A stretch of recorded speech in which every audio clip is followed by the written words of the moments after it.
Hope you guys are doing well. Welcome back. So in this video, I'm going to show you that how you can buy USDT on Binance. So let's start. So first of all, what we have to do, we have to write the sentence here, how to buy USDT on Binance. As you can see, these are the sentence. So we have to search for this, and then we need to press enter. And after pressing enter, as you can see, they have provided this sentence that how we can buy the USDT. So we have to click on this, and after clicking on this, as you can see, we will be redirected to this page.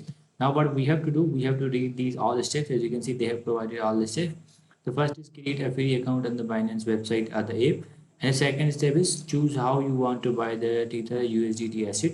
As you can see, first of all, what we have to do, we have to read these all carefully, and after that you need to watch this tutorials, P2P trading. And after that, as you can see, they have also provided the screenshots as well. Read these all steps carefully, and you have to watch this tutorial, and after that you will be able to buy USDT on Binance. I hope you guys understand this video, that how you can buy the USDT on Binance. It's very easy to understand, and it's very easy to use as well.